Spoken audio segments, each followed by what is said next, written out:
안녕하십니까. 정치블로거 IM 피터 임명도입니다. 서울시가 내부순환로 정청구가를 통제했습니다. 시설 점검 도중 케이블이 끊어지는 중대 결함을 발견했기 때문입니다. 가뜩이나 막히는 내부순환로가 더 막힌다고 아우성인입니다. 성수대교를 기억하십니까? 출근길 다리가 무너지는 어처구니 없는 일이 발생했었습니다. 이 사고로 당산철교도 안전점검을 통해 부실공사가 발견, 재시공을 하기도 했습니다. 안전문제는 단 1%의 발생 가능성만 있어도 처음부터 다시 시작해야 합니다. 막히더라도 생명을 건지는 일과 막히지 않아도 위험한 길, 무엇을 선택하시겠습니까? 더 IM 피터 시작하겠습니다.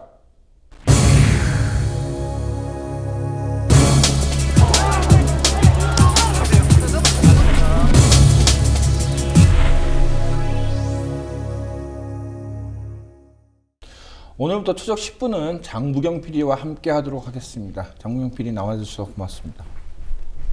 네, 안녕하세요. 네. 그 장부경 PD 보면은 네. 그 뽀로로의 그 캐릭터들 다 아세요? 모르시죠? 거기 네. 이제 똑똑박사 에디라는 캐릭터가 나와요. 제가 제일 좋아하는 캐릭터인데 네. 꼭 그 캐릭터가 닮은 것 같아요. 아, 고맙습니다. 좀 닮았나요? 굉장히 에디가 제일 똑똑한 친구거든요. 네. 그래서 오늘부터 좀 앞으로 IM 피터님과 함께하면서 좀 네. 똑똑해지지 않을까. 원래 똑똑하셨는데 더 똑똑해지시네요. 아유, 똑똑하지 않아서 좀 자, 배우도록 하겠습니다. 예, 네. 오늘은 뭐 네. 첫 번째로 그 오늘 뭐 뉴스 속보 좀 들으셨나요? 그 테러 방지법 관련해서 직권 상정한다는. 네, 그렇다고 하더라고요. 정의화 네. 국회의장이 이제 비상사태라고 그랬는데 그 부분에서 어떻게 생각하시나요? 비상사태가 맞나요, 우리나라가? 우리나라는 진짜 비상사태인 것 같아요. 네. 그 테러 방지법에 대해서 왜 비상사태라고까지 얘기를 했는지 좀 정확하게 좀 짚어주시겠어요? 네. 사실 지금 비상사태를 네. 초래한 사람은 네. 그 박근혜 대통령이거든요. 어떤 그 외교 갈등이라든지 남북 문제를 갈등의 문제를 초래한 사람은 이제 그 뭐 북한이 그 장거리 로켓 미사일 발사도 있었지만 네. 실제적으로 그걸 단절시키고 대화가 아닌 갈등과 전쟁의 어떤 공포 위험에 맞아요. 떨게 한 사람은 사실 박근혜 대통령인데 네. 그렇게 만들어 놓고서 이제 비상사태니까는 법을 통과시켜라. 근데 저는 이게 굉장히 위험한 게 예전에 과거 박정희 정권이라든지 군사 정권들이 항상 네. 뭐만 그 뭐 헌법을 개정한다든지 법을 바꾸기 위해서 항상 뭘 했냐면은 뭐 북한이 남침을 할 것이다. 북한의 그쵸. 어떤 그 전쟁의 공포가 있다. 네. 이런 것들을 먼저 쭉 내세운 다음에 법을 바꿨거든요. 네. 저는 이런 그 과정 속에 있기 때문에 이게 단순한 테러 방지법이 문제가 아니라 이런 식의 어떤 공포를 조성하고 법을 바꾼다는 거는 헌법 법치주의 국가에서는 굉장히 있어서는 안 되는 그런 구조와 이런 현상이라고 좀 보고 있습니다. 네. 그러면서 이제 그 전에 네. 나왔던 얘기가 우리 이제 뭐 북한 테러 납치 대상자 명단에 뭐 김광진 네. 김광진, 윤병세, 홍영표 그다음에 한민구 국방장관까지 쫙 나오는 이제 네, 중앙일보가 나왔는데 이거 네. 그 기사 일면 보셨나요? 네, 중앙일보 보니까 북한 테러 납치 대상자 그래서 김관진, 윤병세, 홍영표 뭐 기타 등등 막 이렇게 나왔더라고요. 근데 보고서는 정말 충격적이었거든요. 저희 뭐 이렇게 중요한 우리나라 그 수뇌부라고 할 수 있는 네, 그렇죠. 분들이 북한의 테러 납치 대상자라니 이게 사실인가요? 진짜? 북한과는 그 전술학이나 군사학이나 이런 면에서 보면은 북한이 절대 테러를 하지 않을 사람들이죠. 왜냐면 네. 이 사람들이 없어진다고 해서 네. 뭐 우리나라의 뭐 안보가 막 흔들리거나 그럴 정도까지는 아니거든요. 오히려 그 북한이 이제 테러나 암살을 시도했던 적이 있는 사람들이 있었어요. 그게 뭐냐면은 이한영 씨라고 이제 김정일의 처조카. 그 스위스에 이제 어학연수 갔다가 이제 한국으로 망명을 했는데 그 사람 정말 그 김정일의 최측근이었거든요. 가족이었거든요. 네. 그 사람과 이제 황장엽 씨. 이 두 사람은 뭐냐면은 북한 입장에서 배신자거든요. 배신자에다가 이 두 사람은 북한의 어떤 그 수뇌부, 그다음에 그 김정일과 그 측근들의 비리를 너무나 잘 알고 있던 사람이었어요. 그러니까 이런 사람들은 북한 입장에서는 이 두 사람이 얘기하는 족족 북한의 어떤 그 실상이 파헤쳐지기 때문에 굉장히 두려웠고 네. 처단을 좀 해야 될 문제가 네, 있습니다. 네. 특히나 이 사람들 왜 처단해야 됐었냐면은 이 사람들 처단하지 않으면은 북한에서 잘 먹고 잘 살다가 또 망명을 해갖고 탈북을 해서도 또 잘 먹고 잘 살고 있구나라는 것을 보여줄 수 있기 때문에 네. 그래서 몇 차례 이제 암살 시도가 있었는데 네. 그 암살 시도도 좀 이렇게 그 석연치 않은 점도 있는데 이건 너무 이제 길어갖고 이제 다음번에 이제 네. 그 위장 간첩이나 뭐 이런 거에서 한번 다뤄보고 그 예전에 2011년도에 그 김광진 암살설 나왔을 때 이런 조선일보가 이런 얘기를 했었어요. 뭐냐면은 네. 그 북한이 헬기 교신을 하면서 네. 뭐 김광진이가 이제 그때 그 휴전선수로 왔었는데 뭐 김광진을 쏴서 뭐 죽여야겠다는 그런 걸 감청을 했다는 거예요. 네. 그런데 그렇게 감청에 뛰어난 애들들이 네. 왜 진짜 암살자가 들어왔으면 그걸 못 잡았을까? 네. 그러니까 이런 거 뭐냐면은 전혀, 그러니까 완전히 허무맹랑하진 않아요. 그러니까는 네. 근데 우리가 이게 있어요. 그러니까는 첩보라는 게 단계가 있거든요. 그래서 보통 우리가 뭐 정보 요원하면은 굉장히 뭐 총 잘 쏘고 뭐 네. 격투기 잘하는 사람인데 CIA나 그런 정보원에 가면은 정보원의 대다수는 뭐냐면 정보 분석관이에요. 그게 뭐냐면은 엄청난 정보들이 들어옵니다. 이제 감청이나 뭐 그다음에 자료, 그다음에 그 북한의 어떤 탈북자 이야기들 이것들 다 정리를 해서 하나하나 이제 맞춰 나가는 거죠. 그래서 정보의 가치가 있는 건 이제 첩보 수준으로 이제 이입첩돼 갖고 이제 그걸 다시 이제 분석을 하고 이렇게 상황이 진행되는데 이번에 이제 테러 납치 그 대상자라는 거 나왔을 때 저는 네. 사람들은 이 그 제목만 보잖아요. 네, 맞아요. 근데 기사를 잘 보면요, 이 납치 대상자 명단도요. 네. 북한이 만들어서 보낸 게 아니라 국정원이 예상한 거예요. 예상. 아, 예상한 거를. 그렇죠. 그러니까 자기들 네. 어떤 예상 문제를 만들어 놓고서 이럴 거다. 네. 네. 근데 2011년에 분명히 틀렸잖아요. 네, 그러면 맞아요. 이걸 다시 써먹는 거는 저는 이게 중앙일보가 좀 네. 너무 뻔뻔하다는 생각이 좀 많이 들었습니다. 언론의 행태가 진짜 이렇게 단적으로 드러났다고 저는 보이는데 2011년도에 그 작성하신 글을 보니까 어느 언론도 반박하지 못해 안타까웠다라는 이 의견을 봤어요, 피터님의. 2016년 현재 보면 그간의 언론 행태가 많이 달라졌다고 보세요? 어떻게 보세요? 저는 오히려 네. 그때랑 지금 별 차이가 없는 것 같아요. 그리고 오히려 언론의 그런 것들을 알면서도 네. 그러려냐 하고 넘어가는 경우도 되게 많다는 거죠. 그게 굉장히 이제 위험한 건데 네. 그 언론이 언론을 비판하는 행위나 그다음에 언론의 정보를 비판하는 이런 행위들이 네. 점점 무너질 경우에는 그러니까 이거는 사실 이제 측측성 보도예요. 측측성. 네. 그러니까 이게 그 중앙일보가 이거 처음에 온라인판에서 단독이라고 했거든요. 근데 네. 이 사람들이 단독이라는 게 뭐냐면은 국정원과 새누리당이 당정적 회의를 하면서 네. 그 새누리당 이철우 의원이 이제 클린 거예요. 그 회의 때 국정원이 이런 얘기를 하더라. 그거를 이제 중앙일보 기자가 받아서 쓰는 건데 네. 사실 그 사람이 한 얘기가 맞는지 안 맞는지를 검증하고 검증을 하는 게 해야 이게 될 언론의 기자의, 역할이잖아요. 반박을 해야죠. 역할인데, 이게 진짜 정확한 정보냐? 그러면 이 명단이 국정원이 만든 건데 진짜 북한이 그렇게 할 것이냐? 이런 걸 다 했는데 이런 말 없어요. 그냥 단순하게 이래 갖고 뭐 이런 상황이라는 걸 공포분을 조성하고 네. 웃긴 건 다른 언론들의 행태예요. 다른 언론들은 뭐냐면은 이런 상황에서 테러방지법 통과를 안 시킨다. 국민의 안전이 위협받고 있는데 네. 왜 테러방지법을 왜 통과시켜주지 않냐. 근데 이렇게 하면은 웬만한 보수신문을 보는 사람들은 다 믿어지는 거죠. 네, 맞아요. 네.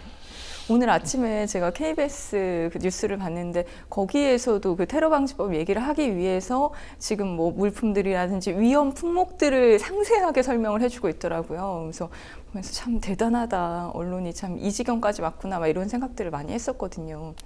그 네. 옛날에 그 관건 언론 그다음에 네. 예전에는 이제 언론들이 그 네. 그러니까 국정원 그러니까 그때 정보부 요원들 한 명씩 상주를 해갖고 네. 다 검열을 했었잖아요. 아, 네. 그리고 그렇기 때문에 당연히 그쪽에 편을 들고 나쁜 얘기는 바깥으로 안 나갔죠. 네. 근데 지금은 사실 국정원 요원들이 언론사에 없거든요. 네. 없는 상황인데도 이 언론의 그 방향이나 우리가 속칭 야마라는 야마가 되게 이렇게 딱 비슷비슷해지잖아요. 네.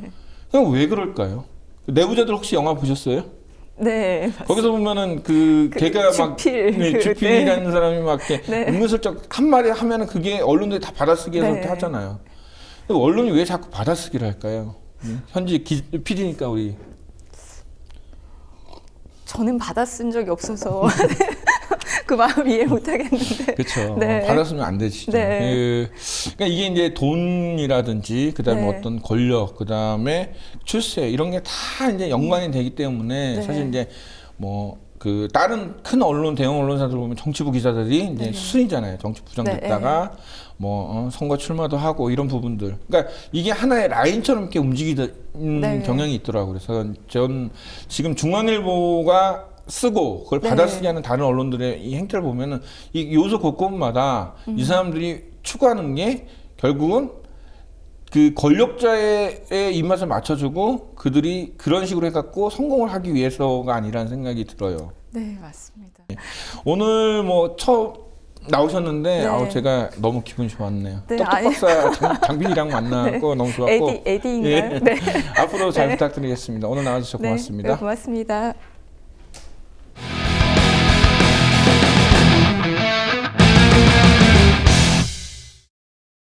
예, 안녕하십니까. 예, 안녕하세요. 애 많이 쓰셨어요. 예, 어떻게 밤사이 무슨 일이 있었어요? 밤사이에요? 예. 국회는 그야말로 지금 그 테러 방지법이라는 법안을 하나 놓고 거의 지금 뭐 전쟁입니다, 전쟁.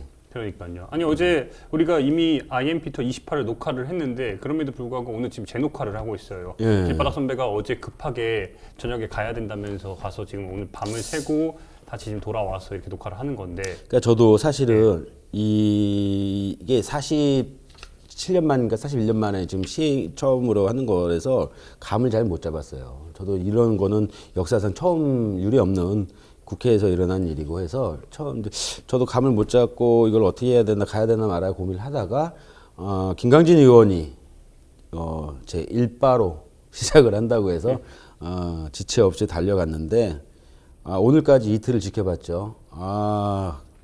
뭐라고 할까, 이 역사의 현장이 돼버렸어요. 그러니까요.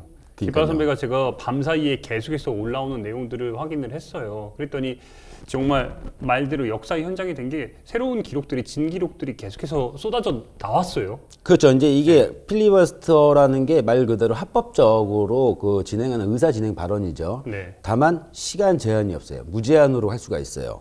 근데 이거를 단순하게 테러 방지법을 막기 위해서 하는 방해가 아닙니다.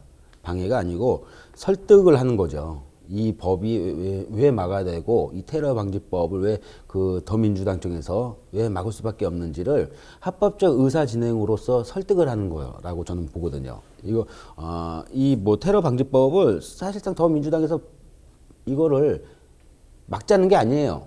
동의합니다. 다만 그 안에 들어있는 독소 조항, 이제 좀 이따 뭐 얘기를 하겠지만 이 독소 조항을 가지고 지금 이런 논란이 있는 거지 테러 방지법만 가지고서는 이종걸 원내대표도 오늘 그랬어요. 나는 테러 방지법을 반대하지 않는다. 다만 그 안에 있는 독소 조항을 반대할 뿐이다. 그렇죠. 우리가 기본적으로 독소 조항에 대한 이야기는 일단은 조금 더 논의를 하고 일단은 필리버스터가 상당히 회자가 많이 되고 있어요. 그거에 대해서 먼저 좀 살펴봐야 될 것 같은데 일단 우리나라에서 필리버스터라는 말 자체가 뭐 사용되기 시작한 거는 이 법안이 통과되고 나서 국회 선진화법이 통과되고 나서 지금 이루어진 건데 그 전에는 뭐 DJ로 김대중 대통령이 길게 한번 했었죠. 예, 뭐 뒤에 이제 네. 그림 보시면은 64년도에 이제 김대중 전 대통령이 5시간 19분. 네. 당시에 동료 의원이 이제 잡혀 들어갈 그 법안이 통과되기 그렇죠. 때문에 그거에 따라서 그걸 막기 위해서 네, 그렇죠. 당시로서 필리버스터를 한 건데. 그리고 이제 바로 어저께 네. 헌정사상 41년 만에 이제 처음으로 이제 국회에서 이 필리버스터 신청을 해서 받아들여서 하게 됐는데 김광진 의원이 그 제일 먼저 시작을 했죠. 5시간 33분. 뭐 이런 숫자적으로 보면은 기록을 깼죠. 네. 그래서 김광진 뭐 실시간 검색 1위가 그러니까요. 아침에 새벽까지 어제 계속해서 굉장히 놀란 게 김광진 힘내라, 김광진 이게 예. 뭐 실검을 그 동시에 그리고 우리 뭐 국민 TV에서도 중계를 했지만 뭐 여러 지금 매체에서 중계를 한 게 뭐 동시 접속사가 수만 명을 정말 선회할 정도로 상당히 관심이 집중됐어요. 참 대단한 게요. 예. 그리고 또 아침에 순천 내려가서 또 선거운동을 하더라고요. 참 젊어서 대단한 건지. 최연소 의원이잖아요. 그러니까요. 현장에서 김광진 의원 나왔을 때 예. 그 인터뷰도 직접 했는데 인터뷰도 하고 네. 좀 개인적으로 얘기도 좀 이런저런 얘기를 좀 많이 나눴죠. 무엇보다 지금 우리 길바닥 선배 같은 경우는 김 의원이랑 상당히 친분이 두터워요. 뭐 상당히 두놓은 건 아니고 네. 오며 가며 보다 보니까 예, 좀 그러니까 제일 처음에 제가 말씀드린 것처럼 이것을 통해서 무슨 이슈가 되고의 중요성이 아니라 테러 방지법이라고 하는 것에 많은 국민들이 관심을 가질 수 있도록 하는 것이 주 목적이기도 하고 실제 그것을 위해서 이 필리버스터라고 하는 것을 한 거지 않습니까? 또 저 이후에도 계속 이제 오늘 문병 의원이 바로 이어서 하고 또 이후에 다른 당에서도 하시고 할 텐데 테러 방지법에 대해서 더 많은 국민들의 관심을 가져주시고 우리가 안보 위기라고 하는 것으로 인해서 많은 부분 묻지도 따지지도 않고 하는 일들이 발생하는데 그런 것들을 좀 합리적이고 이성에 입각해서 고민할 수 있는 시간이 됐으면 좋겠습니다. 그 얘기예요. 그 자기가 이렇게 처음 할 수밖에 없었던 거는 이제 영상에서도 이제 설명을 하지만은 이 누구보다도 이 테러 방지법에 대해서 자기가 가장 많이 반대를 했고 그 다음에 얼마 전에 국회 그 황교안 총리를 상대로 해서 대테러 방지법 위원회라든가 이런 것들을 설명을 너무 잘했기 때문에 자연스럽게 자기가 제일 첫 번째 순서로 해서 할 수밖에 없었다라고 이제 해서 그 첫 번째 순서를 했는데 이때 보니까 아니 실제로 김 의원 같은 경우는 김광진 의원 같은 경우는 국방위 소속이기도 하고 정부에서도 그쵸. 활동하면서 그쵸. 대테러 관련된 이 대테러 방지법 관련해서는 솔직히 전문가잖아요. 전문가가 어느 순간 4년 동안 이제 숙련이 됐고 그러다 보니 이번에 자기의 역량을 제가 볼 때 굉장히 감동적인 연설인 동시에 비례대표 의원들이 참 일을 열심히 합니다. 그래서 저는 사실상 이번에 그 비례대표가 조금 더 늘어났어야 되는데 오히려 더 의석수가 줄었죠. 은수미 의원 같은 경우도 비례대표고. 근데 이 비례대표 김강진 의원 같은 경우 비례대표고 최연소 의원이에요. 젊은 패기도 있고 의욕도 있고 이런 것들이 이렇게 성공적으로 의사진행 발언을 이렇게 장시간 동안 할 수 있지 않았었나. 그리고 본인보다 이 테러 방지법에 대해서 굉장히 의욕이 많아요. 이거를 분명히 왜 막아야 되고 이것이 국민들한테 실질적으로 왜 필요 없는지에 대한 명확한 어떤 논리를 갖고 있어요. 비단 지금 실검 1위뿐만 아니라 우리가 주목해야 될 점이 길바스 선배도 어제 계속해서 그 현장을 의원으로 왔다 갔다 했잖아요. 국회 안에서의 이제 들어갔고 본회의장도 들어갔고 밖에서도 시민들의 움직임이 연대 움직임이 같이 일어났어요.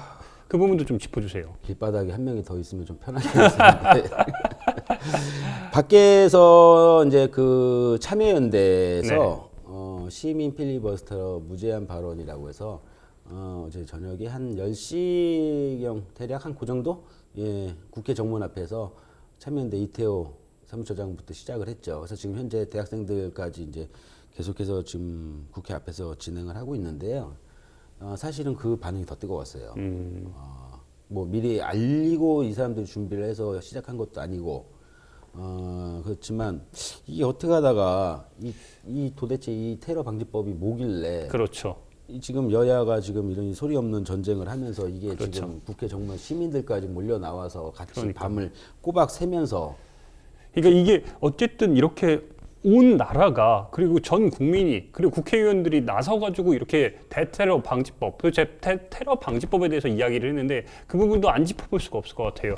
도대체 테러 방지법이 뭐예요? 테러 방지법 말 그대로 테러를 방지하겠다, 사전에 방지하고 예방하겠다라는 그런 법안이에요. 그렇죠. 결국에는 지금 박근혜 정부가 테러 방지법을 강조한 이유도 그 의미만 보면은 IS의 이런 무차별적인 테러 상황, 국제적인 이런 불안, 뭐 북한에 대한 이 불안 이런 것들이 겹쳐가지고 테러 방지법을 만들겠다는 건데 국정원도요, 이 테러 방지법에는 관심이 없어요.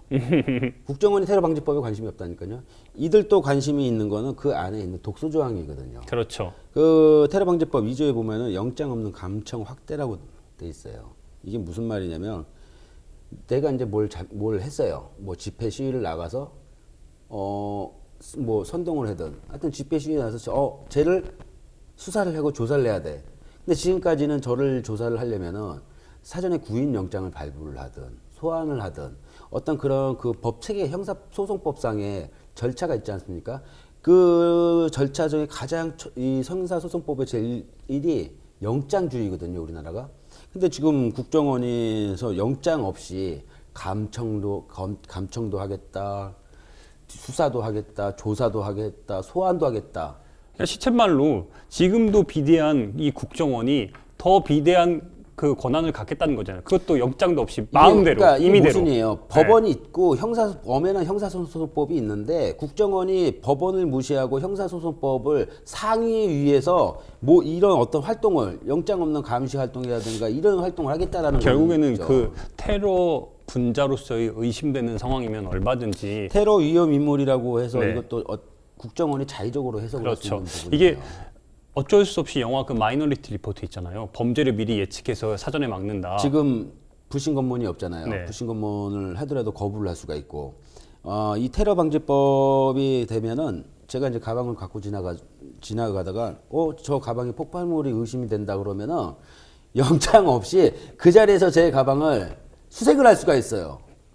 근데 지금 경찰관 직무집행법에는 그 불신 검문을 명확하게 제시를 해야 되고 해야 되는 이유를 제시를 해야 되고 상대방은 그걸 또 거부할 권리가 있거든요. 결국에는 국민들의 보면은 이 국정원의 권한이 다시 한번 비대해짐으로써 국민들이 가져야 될 기본권조차 침해받은 상황들이 너무너무 명확하게 예상이 돼요.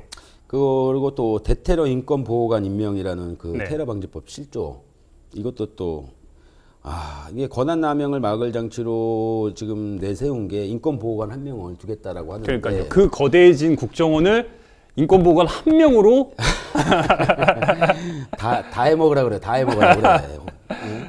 아이고 참 읽기도 귀찮네. 그러니까 결국에는 그 비대해진 그 국정원을 막을 수 있는 실질적으로 막을 수 있는 견제할 수 있는 사람이 단 한 명 있다는 거 아니에요? 이거는 없는 거랑 마찬가지인 거잖아요. 그러니까 제가 얼마 전에 그 유엔 특별 보고관 마이나 키아이가 네. 우리나라 와가지고 제가 그 영상도 굉장히 한번 크게 하지 않았어요? 이렇게 또 깨알 자랑 할 거예요? 아니 내가 그분이 와가지고 인권 이거 네.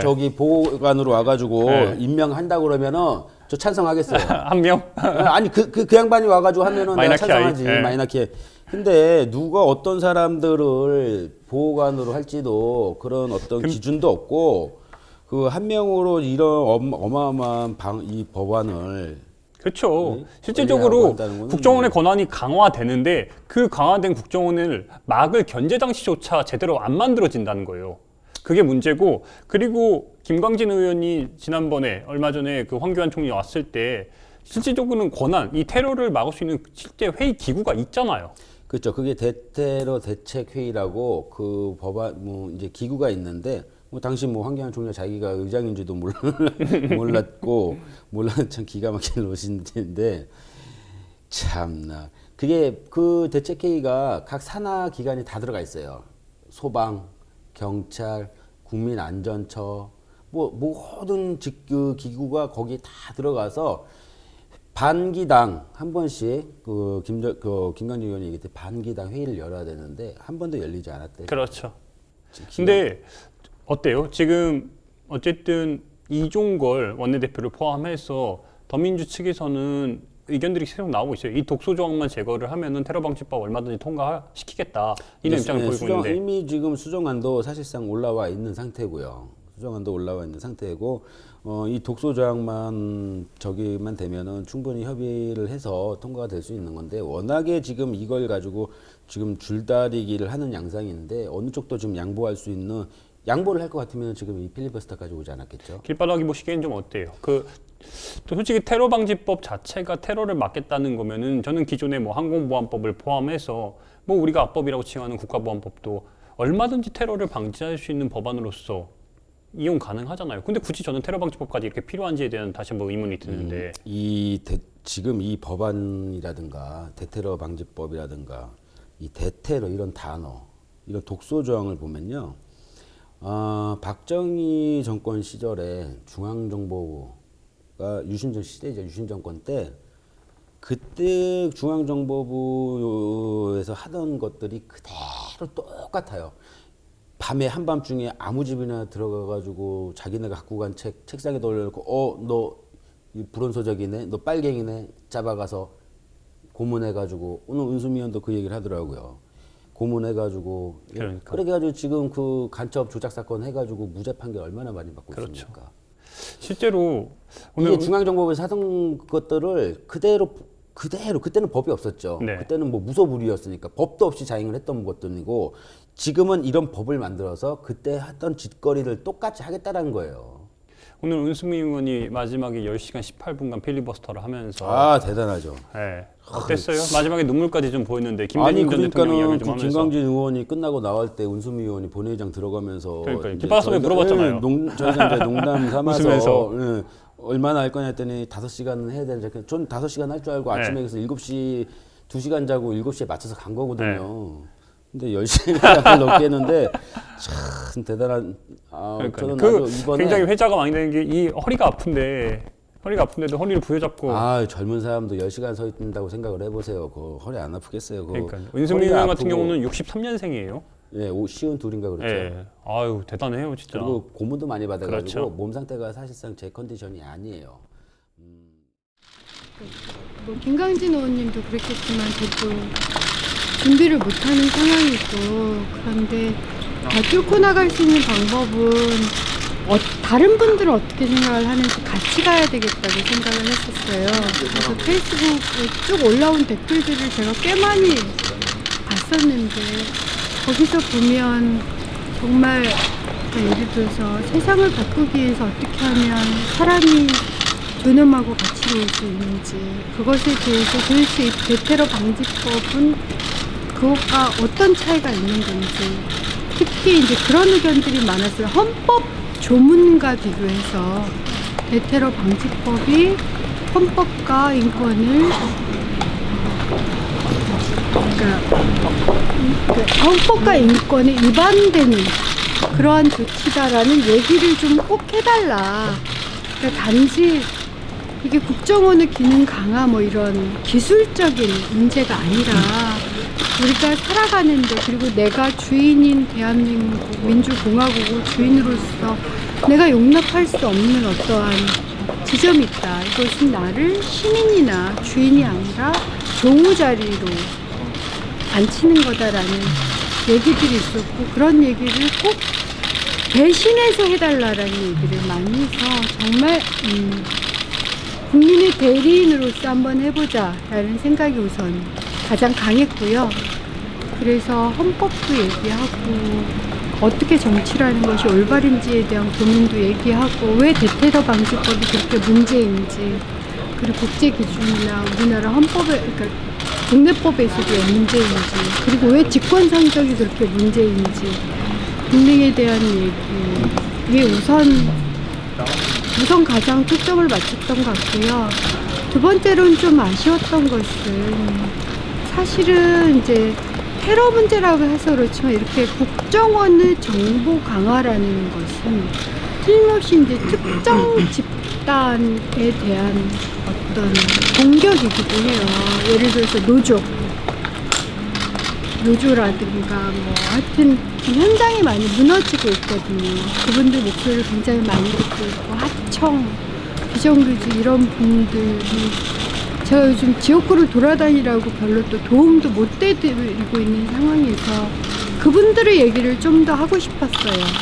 그거 이제 번번이 관련성이 있다고 저는 주장을 했는데 그래서 제가 교황 말씀을 따온 거거든요. 교황께서 우리 그러니까 현대의 폭력과 분쟁과 테러는 사실은 가난과 절망으로부터 온다라는 얘기를 계속 하고 있고 유엔도 그런 사회경제적 문제 때문에 점점 더 테러와 같은 행위가 강화되고 있고 그러니까 불안해지고 있다는 얘기를 하고 있는데 그게 좀 맞다고 생각을 하고 그렇다면 테러리스트를 저지하는 것만이 아니라 테러리스트가 도저히 설득하고 그러니까 테러리스트가 새로운 테러리스트를 더 이상 만들 수 없도록 불평등도 없애고 평화와 화해의 조치를 같이 취해야 된다는 얘기를 꼭 하고 싶었는데 그 얘기가 충분히 전달이 됐는지 그런 게 좀 아쉬웠고요. 마지막으로는 이렇게 필리버스터를 하는데 지금 제가 알기로는 8명, 9명째까지는 순번이 돼 있는 걸로 알고 있어요. 과연 막을 수 있는 건지. 그건 그 다음에 그러니까 최선을 다해보는 거고 그러면 막으면 굉장히 좋겠고 혹은 직권상정이 정말 철회되면 좋겠고 만약 막지 못한다 하더라도 포기하지 말자. 사람들이 포기 안 할 거다. 이런 생각이 좀 어떻게 살아야 되나 이런 생각이 좀 들었던 것 같아요.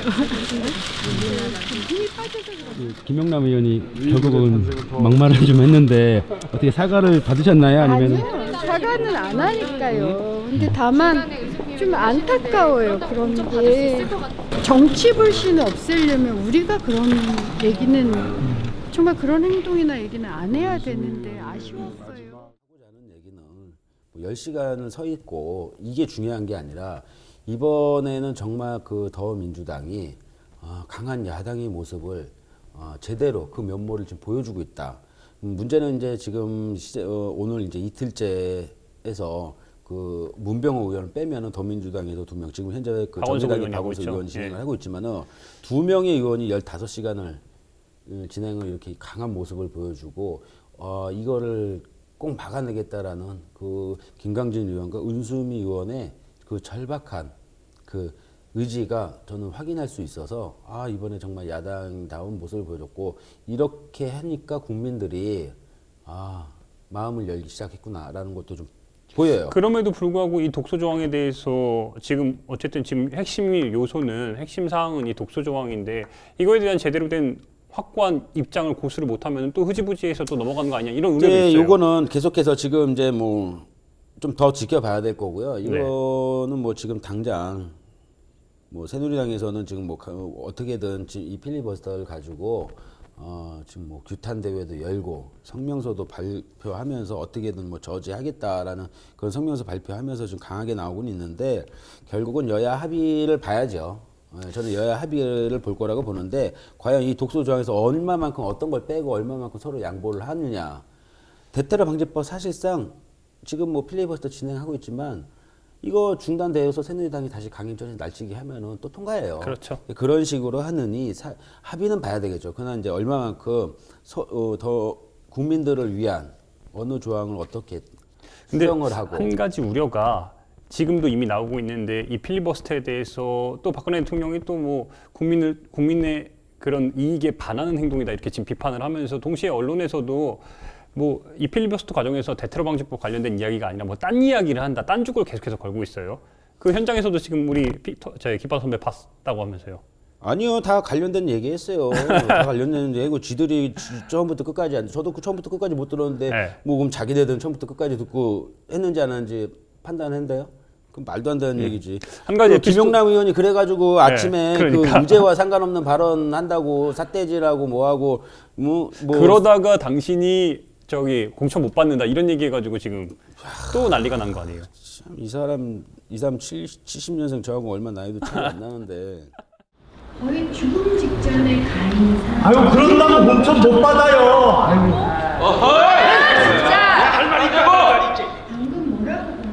뭐라고 그러셨어요? 김용남 발언을 용납 못하겠구만.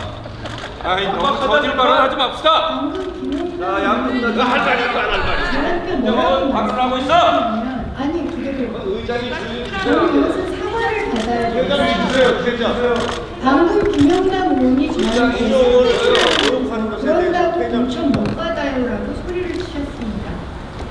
이것은 동료 의원에 대한 명예훼손입니다. 사과하십시오. 사과해요 사과. 사과던가. 회장. 김용남 관련된 발언하세요. 관련된 발언이라고 그러잖아요. 사과하세요 발언을. 그럼 의원이 저기 발언하고 있어. 사과하세요. 나 너무 저질이야. 사과할 일 없습니다 지금. 사과하세요. 산대질 소리치기에 거기다가 동료 의원을 명예훼손했습니다.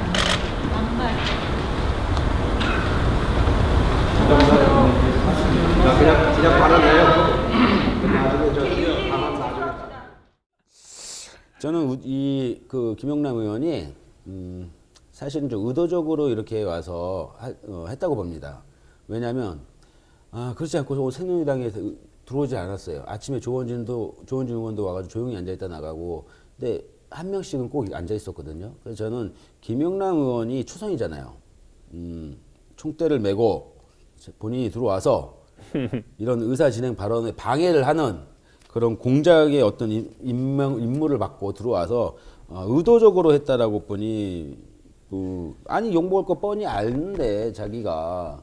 그리고 인간적으로 하면 9시간이 그때가 9시간 30분이 지난 타이밍인데 아무리 저기라도 해도 그 9시간 반 동안 지금 허리 붙잡고 절절하게 그 얘기를 하는데 거기다가 그렇게 이게 제가 페이스북에다 그랬어요. 새누리당은 정말 악의 축이다.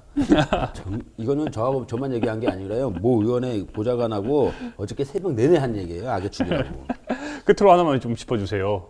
지금 시청자분들이랑 우리 조합원들이 계속 보고 있는데 이렇게 우리가 제녹화를 하면서까지 이 필리버스터 관련해가지고 이야기를 하고 그리고 지금 테러방지법에 대해서 이야기를 하는데 어떤 부분이 가장 중요하고 이것만큼은 우리 시청자 여러분, 조합원들이 기억해야 된다. 그 부분 좀 짚어주세요. 물론 지금 테러 방지법 막아야죠. 네. 근데 테러 방지법을 막아야 되는 건지 그 안에 있는 독소 조항을 막아야 되는 건지 이게 조금 더 분명하게 좀 잘 내용을 좀 이해를 하셔야 될 것 같고요. 두 번째, 이거를 왜 이 독소 조항이 지금 여태까지 설명드린 영장 없는 감청학대, 뭐 대테러 인권 보호관 한 명을 임명, 국무총리 소속의 대테러 센터 설치 이런 것들, 뭐 무소불위 정보 수집권 이런 것들을 왜 국민들한테 이렇게 어떤 침해로 다가오는지를 조금 더 그 야당에서는 선명하게 조금 설명을 좀 그렇죠. 해줬으면 지금 어찌 보면 회자되고 있는 게 이 지금 필리버스터가 회자가 되고 있는데 이거보다 이 왜 의원들이 나서서 국민들이 국회 앞에 나서서 왜 그렇게 호소하고 있는지 그 부분의 핵심은 우리 길바라 선배가 지금 짚어준 대로 유신으로 돌아가요. 그걸 이렇게 되면은. 그렇죠. 유신으로 돌아가고 집회 결사 자유가 없다라고 유엔 특보가 나와서 얘기를 했잖아요. 이렇게 되면은 더더욱 집회 결사 자유가 없는 거고 개인의 어떤 권리마저도 침해를 당하는 그러한 아주 악법이기 때문에 이건 반드시 막아야 되는데 모르겠어요. 이걸 과연 얼마만큼 막아낼 수 있고 얼마만큼 수정을 해서 협의를 할지는 지켜봐야 되겠는데 일단 끝으로 정말 짧게 하나만 더 어찌 보세요? 필리버스터 언제까지 이어질 것 같아요? 저는 글쎄 뭐 함부로 제가 얘기를 못 하겠어요. 지금 뭐 너무 그 더민주당 의원들이 너무 아주 잘 하고 있고 국민들도 지지를 너무 많이 하고 있고 분위기가 너무 좋기 때문에 언제까지 할지는 저도 모르죠. 그럼 뭐 더민주당 마음이지. 근데 뭐 얘기 나오는 거는 3월 10일까지 그런 얘기가 흘러나와요. 뭐 확정된 얘기는 아니에요. 왜냐면 숫자상으로 충분히 가능한 얘기이기 때문에 10일까지 얘기 지금 나오고 있는데 뭐 10일 이후에 다시 또 재상정을 해버리면 또 날치기 또 가능해지고 하니까 그래서 문제는 언제까지 하느냐가 중요한 게 아니고 어떻게 이 안에 이 독소 조항을 가지고 새누리당과 얼만큼 수정을 해서 얼만큼 협의를 이루어내느냐 저는 그게 관건이라고 보거든요. 결국은 대테러 방지법은 사실상 통과될 수밖에 없습니다. 의석수도 부족하고 뭐 힘이 있어야지. 쪽수가 부족한데 뭐 어떻게 합니까? 결국에는 선택과 집중을 할 때 이 독소 조항에 대해서 좀 더 국민들이 잘 알고 그거에 대해서 잘 알리고 이 부분에 좀 더 집중을 해야 될 것 같아요. 하여튼 당분간 좀 네. 이 국회에 좀 지지를 해줄 필요가 분명히 있고요. 이참에 아주 좀 더민주당 쪽에서는 과연 독소조항 어떤 문제를 갖고 있고 이런 것들이 어떻게 국민들한테 침해를 입히는지에 대해서 선명하게 좀 설명해주는 뭐 그런 공청회라든가 이런 것들을 좀 같이 더불어서 하면은 좋겠다라는 좀 그런 생각이 있어요. 전 개인적으로. 알겠습니다. 일단은 우리 길바라 선배 고생 많으셨고요. 예, 일단은 좀 쉬시고 다시 재충전해서 다시 계속해서 취재 부탁드리겠습니다. 많이 쓰셨습니다. 고맙습니다.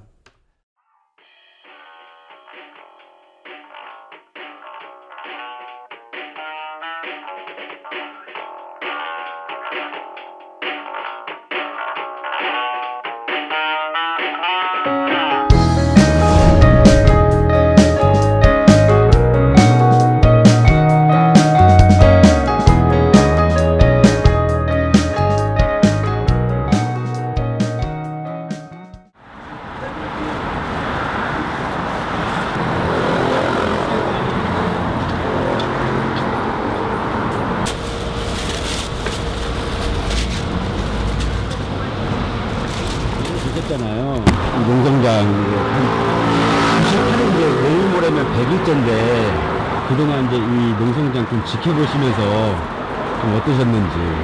근데 지금 이게 시간이 아마 3개월, 4개월 지나가는데요. 처음에 그때 뭐 사람들이 여기 많이 이거 하고 자꾸 사람들이 많이 오고 이럴 때는 조금은 관심이 있고 그랬는데 지금은 아마 시간이 많이 흘러져가지고 관심이 별로 없는 것 같아요 지금. 아 그래요? 네. 여기서 매일 이렇게 신문 보셔도 내용이 잘 안 나오고 그래요. 신문은 내가 여기 다 보는데 보수 신문에는 거의 안 나오고요. 진보 신문에는 이제 가끔씩 이렇게. 자, 우리 영상부터 이제 시작을 했는데 네. 참 영상에 나오는 말이 참 이렇게 가슴을 와닿는데 이 영상 누가 제작한 거죠? 네. 길바닥 저널리스트 박훈규 선배가 네, 박 기자가. 지난 금요일에 찍어온 영상입니다. 내용을 보면은 그 서울대학병원 있잖아요. 네, 백남기 그렇죠. 지금 농민이 100일째 지금 사경을 헤매면서 그 병원에 있는데 그 앞에 백남기 농민의 회복을 기원하는 농성장이 지금 있습니다. 네, 그렇죠. 근데 그 농성장 옆에서 신문 가판대가 있잖아요. 네. 거기서 바로 옆이다 보니까 사람들의 변화나 아니면 농성장의 분위기를 항상 느끼시는 그 가판대 사장님이 그 당시에 이제 그런 분위기들을 이제 전하신 거예요. 근데 말씀을 이제 요약을 하자면은 처음에 이렇게 우리가 막 관심 갖고 회복을 기원했던 많은 사람들이 모였는데 이제는 많이 사그러들었다. 그렇죠. 그게 현실이다. 근데 무엇보다 우리가 더 주목해야 될 점은 언론에서조차 보수 언론지에서는 아예 언급조차 안 나오고 그렇죠. 진보 매체라고 알려진 그런 다수의 매체들도 많이 관심이 줄었다. 그 부분을 지적을 하셨어요. 그러니까 우리가 지난주에 이 그 도보 행렬을 저희가 이제 다뤘는데 네. 저희 말고 뭐 그다지 다른 뭐 프로그램이나 뭐 언론에서 뭐 많이 안 다루고 있더라고요. 그게 제가 다시 사실입니다. 확인해봤는데 그래서 지난 토요일에 그 대전에 이제 제가 정읍에서 그때 취재를 그렇죠. 했었잖아요. 근데 어느새 대전까지 올라왔어요. 네. 지난 토요일 날. 그때가 때마침 우리 백남기 농민의 100일이 돼가지고 문화제까지 같이 열렸는데 네. 다시 한번 현장에 다녀왔어요. 대전에 이제 길바닥 저널리스트와 함께 다시 갔다 왔는데 근데 애석하게도 제가 현장에서 본 언론 매체는 저희 국민TV와 길바닥 선배 그리고 민중의 소리 정도. 그러니까 실제로 언론의 관심이 상당히 적죠. 그때가 100일이었는데도 100일 문화제가 열리고 있음에도 불구하고요. 그래서 실제로 관심이 많이 줄어든 게 사실입니다. 백남기 농민이 여전히 지금 병상에 있고 책임자 처벌에 관련된 이야기가 아무것도 없고 정부 박근혜 대통령의 사과조차 아무것도 나오지 않은 상황에서 어떻게 이렇게 관심이 줄어들 수 있을까? 그래서 현장의 분위기를 한번 직접 보고 왔어요. 과연 우리가 이렇게 분위기가 사그러든 채로 이렇게 무관심하게 지나가야 되나? 근데 제가 현장에서 느낀 바는 아직은 그래도 우리가 포기해서는 안 된다. 그리고 여러 방면에서 희망이 있다. 이런 부분을 느꼈어요. 특히 지난주에 우리가 저희 피터 선배랑 같이 집중적으로 이야기한 최종대 어르신 기억하시잖아요. 어르신. 예. 야, 미안하다고 하셨죠. 그렇죠. 우리 2세대, 당신 세대가 이렇게 만든 거에 대해서 미안하다 그래서 굉장히 선배랑 저랑 좀 많이 감동을 받았잖아요. 네, 그렇죠. 근데 여전히 그 자리를 또 걷고 계시더라고요. 그러니까 지금 그분 뭐 중간에 돌아가신 게 아니라 아직도 걷고 계시죠. 여전히 보성에서부터 계속 서울 향해 걷고 계세요. 근데 한 가지 달라진 점이 뭐냐? 지팡이가 생겼어요. 너무 힘드실 텐데. 그렇죠. 그럼에도 불구하고 제가 이 최동재 어르신이 계속 기억에 남는 게 뭐냐면은 굉장히 수줍게 말씀을 하세요. 그러니까 당신들의 세대가 이렇게 만들어 놓은 것에 대한 미안함을 이렇게 우리들한테 전파하면서도 그래도 희망을 놓지 말고 계속해서 같이 하고 함께하는 마음을 유지했으면 좋겠다. 그렇게 수줍게 말씀을 하시는데 정말 죄송하더라고요. 우리가 그러니까 보통 몸으로 실천하면서 아이들한테 따르게 하는 그런 뭐 어른들인가 하면은 말로만 그렇죠. 계속하는 사람인가 거 볼 때 저는 이 최정도 어르신의 어떤 수줍은 모습이라든지 그다음에 말씀하시는 걸 통해서 이게 정말 그냥 나이를 먹는다고 그냥 나이를 먹는 게 아니라 나이를 어떻게 먹고 어떤 생각을 가지면서 사람이 어떤 인생의 나이를 먹을 수 있으면서 그 사람이 어떤 그 젊은 세대들한테 보여줄 수 있는 게 있구나라는 생각이 좀 많이 들었어요. 정말 많은 사람들이 최종재 어르신을 정말 존경의 마음으로 솔직히 표하고 있고 때마침 그때가 100일 문화제 다음 날인 일요일이 최종재 어르신의 83세 83번째 생일이었습니다. 생신이셨죠. 네. 대단하신 거예요. 근데 이제 세월호 유가족들도 같이 그날은 이제 같이 많이 왔어요. 그래서 어르신 뭐 미역국은 드셨나? 많이 챙겨주시려고 주변에서 노력을 하는데 그날도 세월호 유가족들 어머니 아버님들 한 10분이 오셔가지고 같이 또 걸었는데 그 정말 또 감동 어린 작년에 세월호 유가족들이랑 같이 또 걸고 올해 또 걷고 있잖아요. 근데 서로 위로를 하는 모습에서 눈물이 그냥 절로 나더라고요. 그분들이 이제 작년에 걸었을 때는 이제 내년에는 풀어질 그렇죠. 거예요. 해결될 거예요. 내년엔 정말 이제 우리 돌아오지 못한 애들이 다시 올 거라고 생각을 했는데 지금 1년이 지났는데도 그러니까요. 여전히 암흑을 지금 그렇죠. 걷고 있네요. 그래서 최종대 어르신을 비롯해서 제가 그날은 의도적으로 정말 많은 인터뷰를 했습니다. 예. 정말 각계각층의 청년부터 시작해서 어른, 아이, 노인들까지 다 각계각층의 인터뷰를 함으로써 이 사람들이 왜 백남기 농민 백남기와 함께 걸을 수밖에 없는지 그날 인터뷰를 좀 중심으로 해가지고 오늘 이야기 좀 풀어볼까 해요. 우선 첫 번째로 제가 준비한 인터뷰가 누구냐? 그 청년 학생들이었어요. 솔직히 말씀드리면 그날 100여 명 이상의 시민들이 함께 걸으면서 청년 학생들이 정말 적었어요. 그때도 우리가 얘기했던 그렇죠. 그때도 제가 가장 어리다고 했는데 그날도 20대를 솔직히 찾기가 힘들더라고요. 근데 젊은 이제 청년 학생 남자와 여학생 한 명이 같이 걷더라고요. 근데 이들은 커플은 아니었습니다. 근데 일단 이들이 말한 이야기를 한번 들어보시죠. 보시기에 어떠세요? 청년들이 결국에는 이 헬조선 각자 조선의 혼용무도한 대한민국에서 청년들이 살아가기 위해서는 청년들의 직접적인 참여가 이루어져야 되는데 솔직히 오늘도 보면은 청년이라고 찾을 수 있는 게 제 두 분밖에 없어서 아쉬움이 좀 짙었는데 청년들의 참여 방안 내지 아니면 청년들에게 뭐 하고 싶은 메시지 좀 있을 것 같은데. 저는 얼마 전에 드라마 송곳이라는 거를 되게 인상 깊게 봤었는데 거기에서 대사 중에 하나가 인간에 대한 존중이 두려움에서 나온다고? 그 말이 되게 가슴에 깊게 와닿았어요. 그래서 좀 이 말을 해주고 싶어요. 인간에 대한 존중? 은 두려움에서 나온다. 두려움에서 나온다? 네. 왜요? 왜 청년들에게 왜 이 이야기를 하고 싶어요? 우리도 충분히 너네가 두려워할 만한 존재다라는 거를 좀 표현했으면 좋겠어요. 그저 그냥 착하게만 살지 말고. 네. 결국엔 참지 말고 이 말을 요약하면 참지 말고 좀 뭔가 행동하라는 걸로 좀 요약할 수 있을 것 같은데 그렇게 봐도 되나요? 네. 아 정말요? 네. 어떠세요? 청년들이 끝으로 하나만 더 여쭤보면 청년들이 뭔가 이 사회를 그냥 단순히 불만만 토로하기에는 아쉬움이 짙어요. 저는 개인적으로 제 생각을 얘기하면은 청년들이 이 사회를 변화시켜야 된다라고 보지는 않고요. 그러니까 청년들만이 아니라 청년들뿐만 아니라 다른 사회 구성원들이 참여해야 되는 게 중요한 거고 청년들이 뭔가 사회를 바꿔야 된다라는 의무감을 주어주는 것도 그리 좋다고 생각하지는 않고요.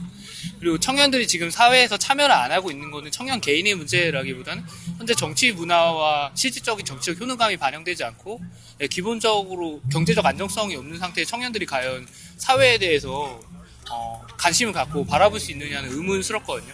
그러니까 저는 개인적인 생각으로 청년들이 힘을 내고 용기를 내서 행동하라라고 말하기보다는 좀 더 이렇게 힘들게 살고 있는 상황에서 청년들을 대변하는 말들을 해야지만 청년들이 그나마 나올 수 있다라는 생각이 들어요. 그러니까 청년들이 움직여야 된다가 아니라 그러니까 뭐 지금 얘기하는 진보 소수 정당들뿐만 아니라 언론들이 청년들의 이야기를 좀 더 많이 해주고 이 사회로 같이 나가자라고 말하는 게 더 맞지 않나라는 생각이 듭니다. 그럼 하나만 더 해줄게요. 제가 이들에게 물어본 것 중에 좀 모질게도 저는 그 이야기를 물어봤어요. 왜 청년 학생들이 왜 같이 동참하지 않냐? 그 이유가 무엇이라고 보냐? 그랬더니 오히려 저한테 그러니까 반문을 하더라고요. 어떤 이야기냐? 청년 학생들이 이렇게 안 나오는 걸 우리가 탓할 게 아니라 청년 학생들이 나오지 못하는 이 현실에 대해서 우리가 이야기해야 되는 거 아니냐. 실제로는 청년 학생들이 나오고 싶어도 아르바이트나 경제적 상황들 불안한 그런 심리 너희가 이 세대와 이 사회가 청년 학생들을 나오라고 강요할 게 아니라 같이 나올 수 있게끔 방안을 마련해주고 같이 한 방향으로 고민을 해야 되는데 그거에 대한 전제가 없이 무조건 나오라고 강요하는 거는 이것 또한 폭력 아닐까? 이렇게 저한테 반문을 하는 거예요. 저 상당히 충격받았어요. 이런 비슷한 얘기들이 많이 있죠. 왜냐면은 투표율이 청년들이 투표율이 낮다고 해서 그러니까 사회가 변하지 않고 개혁이 안 된다고 얘기를 하지만은 청년들 입장에서는 아르바이트를 어떻게 우여곡절 끝에 얻었단 말이에요. 근데 투표하러 간다고 해서 그거 빠지면은 자기는 또 잘린단 말이에요. 그러니까 이런 현실적인 그 제약들이 굉장히, 그러니까 오히려 아예 뭐 군대처럼 딱 그 정형화된 규제라면은 그걸 뚫고 가겠는데 이건 생존, 그 다음에 어떤 사회적인 압박 이런 것들이 그 청년들을 감싸고 있는 상황에서 쉽게 투표를 하지 못하는 거는 맞는 얘기거든요. 청년들의 얘기가. 그런 점에서는 보다 우리가 같이 청년들의 목소리를 보다 담을 수 있는 언론의 역할 그리고 청년들이 함께 할 수 있는 뭔가 제도적인 시스템이 다시 한번 필요하다는 걸 이번에 느꼈고요. 그럼에도 불구하고 이 두 청년의 모습을 보면서 여전히 그래도 청년들에게는 우리가 희망을 걸 수 있고 같이 가야 될 필요성을 다시 한번 느꼈습니다. 그 부분에서 정말 의미 깊은 인터뷰였고요. 그리고 다음 인터뷰는 엄마와 굉장히 앳돼 보이는 중학교 1학년 여학생이 같이 걷고 있더라고요. 가족 단위는 그래도 많이 나온 편이었어요. 근데 엄마랑 같이 이렇게 두 손 잡고 걷고 있는 그 모습을 보면서 궁금하더라고요. 저 모녀는 이 자리까지 어떻게 나왔나. 그래서 여러 질문을 했어요. 근데 그 따님의 중학교 1학년이 된 그 따님의 발언이 정말 기가 막혔습니다. 제가 대한민국에서 그 우리 중학생이 바라는 대한민국의 모습 이렇게 물었더니 기가 막힌 대답을 합니다. 일단 보시죠. 우리 민지 양이 볼 때 뭔가 꿈꾸는 세상이 있을 거 아니에요. 지금 이렇게 학교에서 배우지 못한 것들을 이렇게 현장에서 같이 엄마랑 같이 걸으면서 느끼고 있는데 뭔가 바라는 대한민국의 모습 있어요? 대한민국이 어떻게 됐으면 좋겠어요? 기자가 거짓말 안 했으면 좋겠어요. 아저씨 거짓말 안 할 건데. 왜 기자가 왜 거짓말 안 했으면 좋겠어요? 그냥 다른 국민들도 똑같이 할 수 있게. 야, 우리 엄마랑 이런데 자주 나오고 이야기 자주 하면 제가 볼 때 좋은 대한민국 만들 수 있을 것 같은데 민지 때문에. 그러니까요. 그거를 깨닫기 위해서 저희가 지금 데리고 나온 건데. 앞으로도 몸 잘 챙기시고요. 이런 네. 연대 활동 같이 계속 부탁드리겠습니다. 알겠습니다. 고맙습니다. 감사합니다. 좀 이렇게 반성, 굉장히 이렇게 회초리를 맞은 느낌이 확 드네요. 네. 그러니까 제가 우리 중학생이 바라본 대한민국의 가장 원하는 모습이 뭐냐 그랬더니 기자들이 거짓말하지 않았으면 좋겠어요 이러는 거예요. 그러니까 이 친구는 벌써 기자들이 거짓말하고 있다는 걸 다 알고 있다는 거죠. 굉장히 똑똑하고 지혜로운 친구 같은데요. 그렇죠. 그거를 굉장히 입술이 파래져가지고 추우니까 바람이 많이 불고 너무 오래 걸었으니까 입술이 파래진 상태로 말을 하는데 그 순간에 대한민국의 가장 원하는 모습이 어떻게 기자가 거짓말하지 않는 세상이 됐으면 좋겠다는 말을 해요. 그러니까 얼마나 이 현실 속에서 백남기 농민에 관련된 뉴스 하나 제대로 안 나오고 있고 자기는 엄마랑 같이 두 손 잡고 이 자리까지 나왔는데 어떻게 언론 하나 제대로 안 나와서 이 중요한 자리에 농민이 단지 목소리를 높였다는 이유로 물포에 맞는 이 현실이 뉴스에서 제대로 한 번 보도되지 않은 게 중학교 1학년 여학생 눈에도 보인다는 거예요.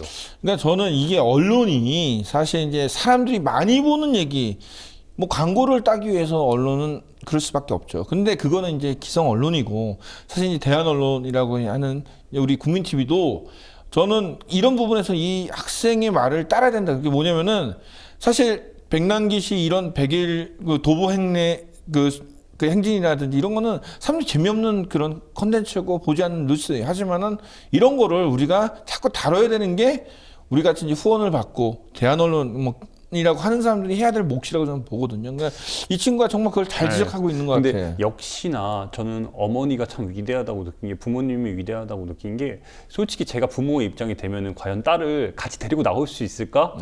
그런 생각도 드는데 참 어머니가 같이 해맑게 이 중요한 역사의 현장에 대해서 딸을 같이 데리고 나올 수 있는 용기? 아직은 저는 이게 용기라고 보거든요. 우리 사회에서는. 그 인터뷰를 이게 뭐 이렇게 얼굴 노출돼도 된다고 다 허락 받았어요.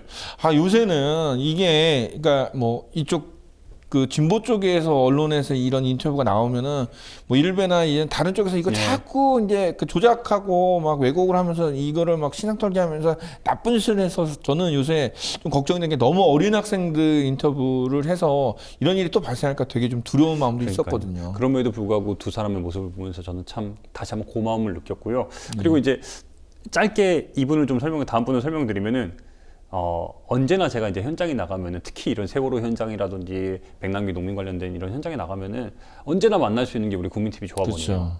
참 이번에도 100여 명이 걷는데 그 10%가 넘는 10분이 넘는 우리 국민TV 조합원들이 참 또 걷고 있더라고요. 그러면서 또 저희에게 응원의 메시지를 주고 제가 그래서 고마워서 어떻게 이렇게 나올 수 있냐 그 동력에 대해서 들어봤어요. 잠깐 보시고 이야기 진행하겠습니다. 제가 보면은 지금 광주도 그렇고 계속 보성에서부터 여기까지 올라오면서 우리 국민TV 조합원들의 지속적인 참여가 있었어요. 다행이네요. 매번 현장 다닐 때마다 이런데 그 동력이 뭐라고 보세요? 뭐랄까요? 그냥 혼자 있으면 답답하잖아요. 그래서 모이면은 재밌어요. 저희 같은 경우 모이면은 와서 얘기도 하고 정보도 교환하고 또 특히 대전은 매주 수요일 날 모여서 그 리본을 만들고 있거든요. 이런 리본 만들고 있어서 여기도 계시고 하시면 다 리본을 다 저희가 만든 거예요. 그래서 대전에서 지금 리본 14만 개 만들었는데 국민TV 조합원이 그중 12만 개를 만들었어요. 그러면서 단합도 잘 돼 있고 사람들끼리 모여서 그래서 이런 행사하면은 그분들 다 나오세요. 그래서 나오고 해서 하면은 그냥 재밌게 하고 있어요. 저는 그래서 그런 식으로. 작년보다 올해 좀 동참이 좀 어때요? 지금 물론 초반이긴 하지만 조금 줄었죠. 많이 줄었죠. 그럼요. 그건 마찬가지입니다. 그거는 국민TV 활동도 마찬가지고 여기도 그렇고 수는 좀 줄은 거는 뭐 어쩔 수 없는 것 같아요. 그 맞는 말인 것 같아요. 그런데 그렇다고 해서 뭐 나온 사람 이렇게 꾸준히 나오고 계시고 여기 하면서 얼굴 익힌 분들도 많이 계시고요. 꼭 조합을 아니더라도 저희 이분도 같이 만들고 하고 있으니까 그것도 큰 하나의 연대 활동으로서 중요한 의미인 것 같아요. 예. 어땠어요? 계속 꾸준히 활동을 하셨는데 시민들의 동참을 결국에 늘리기 위한 가장 중요한 방법이 뭐라고 보세요? 꾸준함. 네, 꾸준함이죠. 리본 만드는 것도 처음에는 저희가 작년 8월부터 했는데 10명이 안 나왔어요. 근데 지금은 많을 때는 25명 나오고 지금은 평균적으로 18명, 20명 정도 나오거든요. 꾸준함인 것 같아요. 꾸준하게 하니까 사람들이 저 친구도 항상 저기 하고 있네? 수요일마다 약간 계속 나오는 것 같아요. 근데 언제나 그 놀라운 점은 참 그 꾸준함을 강조를 하더라고요. 제가 이렇게 나올 수 있는 가장 큰 동력이 뭐냐고 그랬더니 꾸준함을 말을 하더라고요. 그래서 그 꾸준함을 만드는 그 매개가 스스로를 이제 찾아가는데 노란 리본. 노란 리본 우리가 전국에서 나눠지고 있는 그 노란 리본을 국민TV 조합원들이 매주 모여가지고 실제 노란 리본을 만들고 있었던 거예요. 대전에서 여태까지 14만 개의 노란 리본을 만들었는데 그중에 12만 개를 국민TV 조합원들이 10수명밖에 안 되는 그 조합원들이 그거를 만든 거예요. 와, 이건 사실 이제 간에서 공원에도 12만 그렇죠. 개면 엄청난 건데. 말이 12만 개죠. 그거를 모여가지고 매주 꾸준하게. 그거 한번 만들어 보셔서 굉장히 그거 뭐 자로 자르고 자르고 본드로 본드하고 붙이고. 이게 크면 상관없는데 작은데 되게 손대 묶어도 이게 쉬운 작업이 아니거든요. 저는 우리 피터 선배도 그렇고 길바닥 선배도 그렇고 저도 그렇고 우리 국민TV가 더 잘해야 한다는 거를 정말 많이 느꼈어요. 이번 취재를 통해서. 그럼요. 네. 이런 분들이 우리를 지켜주고 우리에 대해서 같이 응원해주고 같이 가야 된다고 말을 하는데 더 잘해야겠다고 생각을 하고요. 끝으로 제가 17편 영상을 먼저 그날 기차에서 이제 밤에 올라오는 길에 올렸는데 신고구려라는 학생이에요. 상당히 많은 분들이 봤어요. 많은 분들이 굉장히 재밌으면서 감동적이었고 정말 그 아이의 그 사연을 보면서 되게 좋아했는데 저는 장흥에서 걸어오진 않고 차를 타고 온 신고구려라고 합니다. 제가 이 자리에 설 정도로 실력이 있고 그런 건 아니지만 백남기 큰아빠께서 제 마음을 받아주셨으면 좋겠습니다. 감사합니다.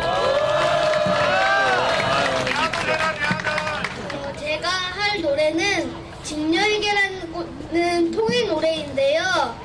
백남기 큰아빠가 즐거워 부르시던 노래여서 한번 불러보겠습니다. 부족하지만 많이 봐주시면서 들어주세요.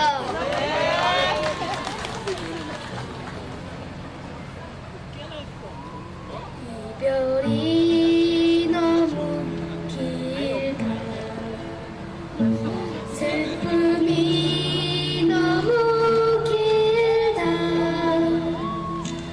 서체로 기다리기에 세월이 너무 길다.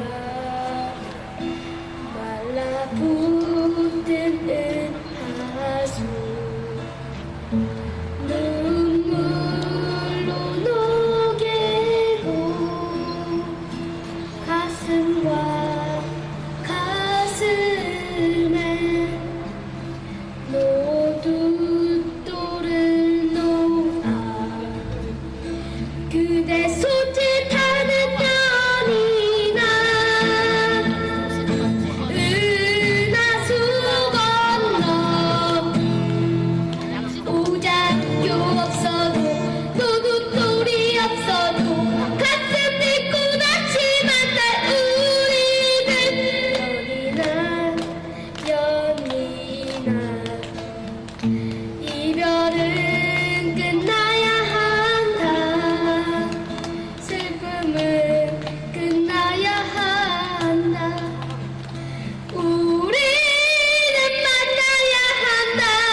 만나야 한다.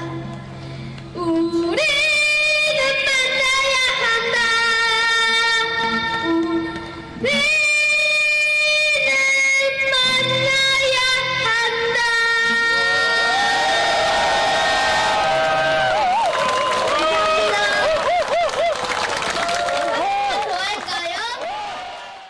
그 아이가 전남 장흥에서 온 초등학교 5학년 이제 12살 된 그 신고구려라는 이름을 가진 아이예요. 이름이 참 특이하죠. 신고구려. 근데 우리가 눈여겨볼 점이 뭐냐면은 백남기 선생님의 백남기 농민의 그 자제분들이 백두라지, 아드님이 백두산, 그리고 막내딸이 백민주화 이렇잖아요. 신고구려 마찬가지로 백남기 농민이 이름을 지어준 그렇다고 친인척이냐 그런 건 아니에요. 같은 이제 마을 옆마을에 이제 장흥에서 온 소년인데 이 소년이 백남기 농민을 큰아빠라 불러요. 그 정도로 가까운 사이였고 백남기 그날 그 현장에서 더 감동했던 게 뭐였냐면은 굉장히 추운 날씨였는데 그 소년이 기타를 들고 와가지고 백남기 농민이 즐겨 부르던 정말 직녀의 개라는 통일 노래, 당신과 떨어질 수밖에 없는 이 현실에서 우리가 하나가 돼야 되지 않을까 이런 노래를 그 앳된 손으로 앳된 목소리로 그걸 부르는데 사람들이 뭐라고 얘기해야 될까요? 그냥 이 정말 이 막막한 현실이 너무너무 안타깝고 그렇다고 우리가 희망을 놓을 수는 없는 이런 현실들이 막 사람이 진짜 마음속 깊은 곳에서 울림을 건드리는 거예요. 이 소년의 목소리가. 저 이 영상 보고 요셉이한테 너도 기타 가르쳐 줄 거야. 아빠 나는 클라리넷 하잖아 그래. 사실 이제 이 아이가 정확히 알고 하느냐 모르느냐 막 이런 거 얘기도 막 댓글도 많은데 저는 큰아빠 그게 뭐냐면은 그 큰아빠가 나를 기여해주고 사랑해주고 항상 좋은 얘기를 들려주시는 우리 큰아빠가 지금 아파한다는 거. 그러니까 이거를 어떤 사상이나 자꾸 이념으로 자꾸 대입해주지 않았으면 좋겠어요. 왜냐면은 우리 가족과 같은, 그러니까 사실 시골에서 큰아빠는 정말 그 어떤 먼 친척보다 되게 가까운 친척이나 마찬가지거든요. 그 큰아빠를 생각하면서 저렇게 불렀던 노래에 담긴 그 아이의 마음만 보면 되지. 그렇죠. 거기다 자꾸 이상한 사상이나 이념을 좀 대입하지 않았으면 좋겠어요. 12살 꼬마한테 무슨 종북이라고 저도 그 댓글 보고서 얘가 무슨 종북이라고 이념을 얘기하고 있어요. 단지 백남기 농민이 보고 싶어서 영상을 말을 한 거예요. 그렇죠. 근데 거기다가 무슨 사상과 논리를 대요. 정말 그 아이의 그 현장에서의 목소리를 들었으면 그런 말 못해요. 그렇죠. 그러니까 근데 그 영상 있는 그대로 봐야 되는데 아까도 우리 제가 우려했던 것처럼 자꾸 이 자라는 아이들한테 뭔가 덧칠을 하고 이런 것들을 보면서 왜 아이들한테까지도 그 옛날 연자제라는 게 있었잖아요. 너의 아빠는 좌익운동을 했으니까 너도 빨갱이야. 그거를 연자제를 폐지를 한 지가 언젠데 지금 아직까지도 그런 사상의 연자제를 자꾸 그 지금 사회가 존재하고 있다는 거가 저는 너무나 좀 우리나라가 민주주의가 아직도 성되지 못하고 사람들의 어떤 그 사고방식이 더 후퇴되지 않았나라는 생각을 좀 해봅니다. 그런 점에서 다시 한번 이 부분을 전 강조할 수밖에 없을 것 같아요. 지난주에도 강조했지만 이번 주 토요일 27일입니다. 오후 3시에 서울시청에서 4차 민중 총궐기가 예정돼 있습니다. 지금 백남기 농민 회복기원, 민주주의 회복기원, 이 도보순례단이 지금 오늘 천안을 지났어요. 녹화 날인 오늘. 지금 서울을 향해서 올라오고 있어요. 그날 도착합니다. 정말 100만 시민이 함께 모여서 성남 민중의 힘을, 그리고 백남기 농민 여전히 지금 병상에 있잖아요. 그렇죠. 책임자에게 처벌하고 박근혜 대통령 사과받아야 되잖아요. 이게 우리 아버지들의 단순히 농민 한 사람의 아픔이 아니라고 봐요. 저는 우리 아버지 세대가 물포에 맞아 쓰러진 거예요. 가만히 자시할 수 없어요. 그러니까 저는 이런 거를 통해서 어떤 그 농민의 얘기가 좀 많이 나왔으면 좋겠는데 농민 얘기가 거의 안 나오는 건 지금 그 백남기 어르신이 올라왔던 이유가 어떤 쌀수맥가라든지 이런 거 저희 배경화면에도 지금 나오지만 쌀수맥가 20일만 원 해주겠다는 것을 지금 거짓말 해가지고 그거에 대해서 그러니까, 지키라고 말한 거잖아요. 그러니까 그런 부분에 대한 어떤 우리가 그 얘기라든지 기사나 언론의 어떤 보도가 좀 계속 나와야 되는데 그것도 안 나왔기 때문에 참 마음이 아픈데 저희가 이제 이런 부분을 통해서 총선 특집이라서 이제 저희가 이제 당분간 못 하겠지만 총선이 끝나는 대로라도 어떤 농민들 특집을 한번 저희가 만들어서 그 백남기 어르신이 하고 싶었던 말을 좀 저희가 대신 전달했으면 좋겠습니다. 네. 27일이죠. 많은 분들이 좀 그 수원쯤 그때쯤 이렇게 안산 쪽으로 오나요? 예, 안산과 안양을 지나서 예. 올라옵니다. 그럼 안산이나 안양쯤에서 많은 분들이 좀 합류해서 같이 만났고 강화공장까지 좀 왔으면 좋겠습니다. 그날 현장에서 저도 다시 한번 예. 다시 함께 또 걷도록 하겠습니다. 네, 그 영상 꼭 취재하셔갖고 다시 또 다음 주에 전달하도록 하겠습니다. 나와주셔서 고맙습니다. 고맙습니다.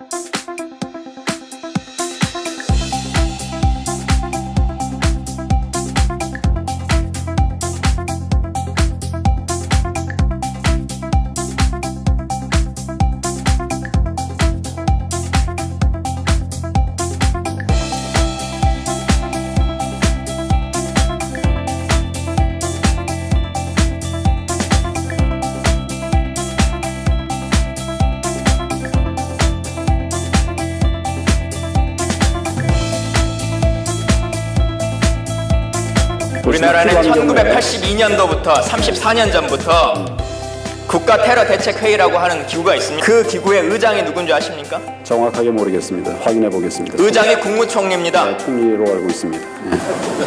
의장이 국무총리입니다. 네, 총리로 알고 있습니다. 국무총리입니다. 네, 총리로 알고 있습니다.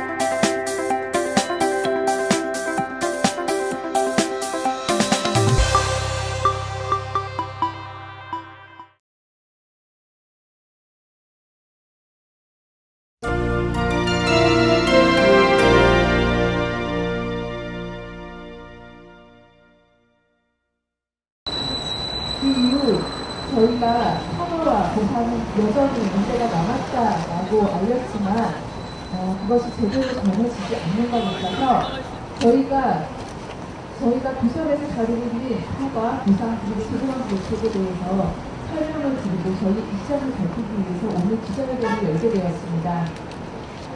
삼성이 아무리 거짓으로 둘러싸고 거짓으로 포장을 하고 한다 하더라도 정말 진실은 밝혀지는 어떤 그런 시대가 맞는 것 같습니다. 재발 방지가 미흡하다라기보다는 그래도 참 바르면서 열심히 싸워서 이만큼 하나라도 도장 찍었다라는 것에 대해서 사실 되게 감격했었어요. 저는 상당 부분 농성이라고 하는 것이 그 삼성이 예방 대책을 합의하게 만들었던 결정적인